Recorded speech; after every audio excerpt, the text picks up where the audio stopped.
उसकी शादी एक आदमी से होती है जिसका नाम इंद्रनील ठाकुर होता है।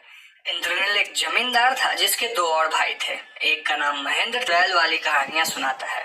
अब यहाँ बुलबुल को ऐसा लग रहा था कि उसकी शादी सत्या से हुई है, लेकिन हवेली में आने के बाद बुलबुल को यह एहसास होता है कि उसकी शादी इंद्रनील से हुई है और सत्या तो उसका देवर है। इतना ही नहीं, सत्या इकलौता इंसान होता है जो बुलबुल को उसके नए घर में सहारा देता है। मे बी बिकॉज ये दोनों वापिस आया है और जंगल के रास्ते में आते वक्त सत्या का से मिलने जाता है जो कि बचपन वाली बुलबुल से अब काफी बदल चुकी है। हवेली में इंद्रनील का कोई अता पता नहीं था और महेंद्र की भी 3 साल पहले मौत हो चुकी थी। यहाँ हम बुलबुल को एक मीटिंग में देखते हैं जहाँ सत्या का ड्राइवर अपनी दोनों बीवियों के साथ होता है। असल में सत्या के ड्राइवर ने दूसरी शादी कर ली थी और इसलिए बुलबुल ने उसे और उसकी फैमिली को बुलवाया था।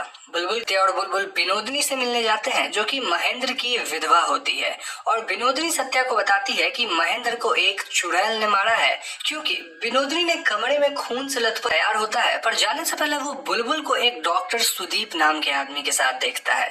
यहाँ सत्या को अजीब लगता, कभी कुछ नहीं कहती थी।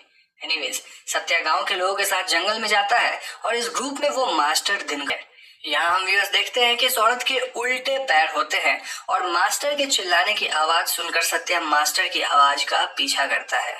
वहीं सुदीप को भी और यहाँ सत्या सुदीप से पूछता है इफ ही सॉ समथिंग, पर सुदीप कहता है कि उसने कुछ नहीं देखा। अगली सुबह सत्या विनोदनी को हवेली ले आता है जो कि महेंद्र की डेथ के बाद बाकी विधवाओं के साथ आश्रम में रहने लगी थी।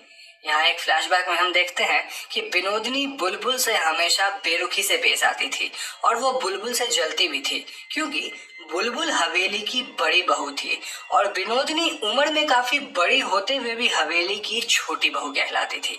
इतना ही नहीं, विनोदनी को सत्या और बुलबुल की दोस्ती हमेशा खटकती थी। खैर, सीन अब रियल टाइम में आकर सत्या को मास्टर दिनकर के श्राद्ध में दिखाता है और सत्या अब डिसाइड कर लेता है कि वो खुद गांव के डेथ्स को लंदन भेज दिया था।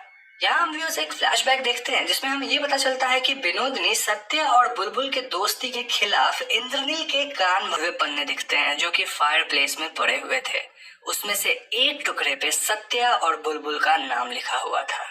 ये देखकर इंद्रनील को इतना गुस्सा आता है कि वो एक फायर स्टोकर रॉड लेकर बुलबुल के पास जाता है जो कि बाथरूम में होती है और वो बुलबुल के पैरों को इतनी बेरहमी से मारता है कि उसके पैर पूरी तरह से डैमेज हो जाते हैं। एक डेथ से